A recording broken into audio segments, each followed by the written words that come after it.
This 34th annual Mercer County tournament featured the surprise underdog West Windsor-South Pirates, the tourney's 11th seed, against top-seeded Notre Dame, trying to win their 7th MCT title in program history.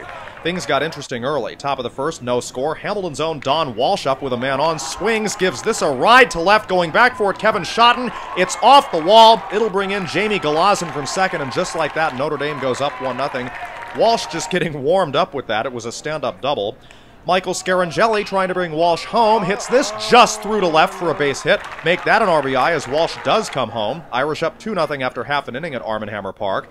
Bottom of the second, Pirates knocking on the door. Pat Boyle knocks this toward the gap in left center.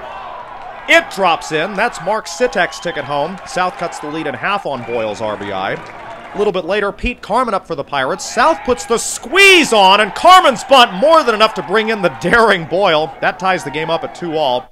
But the storyline of this Mercer County tournament finale, Notre Dame's starting pitcher. Enzo Esposito, another Hamilton boy, went 6 innings, struck out 9, and the 2 Pirate hits you just saw, all he allowed. Fast forward to the top of the fourth, Jeremy Keegan on second, Mike Milazzo at first, Austin O'Donnell at the plate, hits a little chopper that just does find its way into center. Keegan racing around third will be waved home. That gets the Irish their lead right back. Milazzo would get thrown out trying to advance, but not long after that, Matt Camara hits a little blooper with O'Donnell going. Pirates will try to nail O'Donnell at third. The throw gets away. South would then try to get Camara heading to second, and that throw went astray, so O'Donnell came home. Now a 4-2 game. Top of the 5th inning, Matt Keeney in scoring position for the Irish. Walsh up, hits this down the line. It's a fair ball. Big trouble for South. Keeney gets sent home on that. That further extends the Irish lead. For Walsh, his second double of the night, which pushed runs across the plate. Now it's him who needed a ride home. Connor Lafferty says no problem. He drills this one deep to left field, way back there. It hits the fence, doesn't quite clear it, but it's more than enough to bring Walsh in. That made it 6-2 Notre Dame. Irish starting to shove this one in the win column. Later in the 5th, bases loaded for them. Lafferty at third, Scarangelli at second, Milazzo at first. Pirates can't sustain any more damage. This wound self-inflicted, and at Arm & Hammer Park, a wild pitch can get really wild. Lafferty scores, Irish up by 5. All tournament long, the Pirates had used clutch defense and pitching as well as timely hitting to pull off big upsets, but in this game, they struggled with the most routine things. Tough night for them.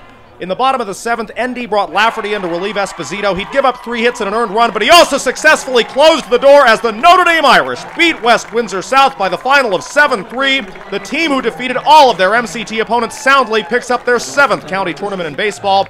After the game, the championship trophy gracefully accepted by 13th-year head coach Joe Drulis. 4 of those 7 MCT titles are his. And the game's most valuable player, why not Esposito? 2 runs, 2 hits allowed, 9 Ks, only 1 walk in 6 innings of work. His MVP award, of course, a plaque. After the game, all smiles in Irishland. The team that lost to Steinert last year 8-2 in this very contest had much to say.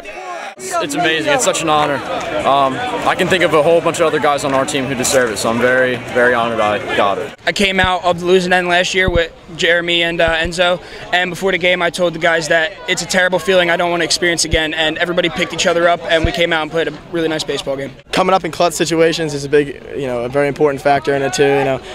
Jamie started a big thing, and Donnie with the 2 huge hits. It just, everybody does their part and comes in clutch, and it's how we do it. Coming into the season, we had 1 returning starter and then 1 with varsity experience with Jeremy. Jeremy was a great pinch hitter for us last year, so we really didn't have the experience. So coming into the season, we really didn't know how are we the players going to perform, and they've just played outstanding. 1, 2, 3, Irish! For Hamilton Pulse, I'm Mark Fontes.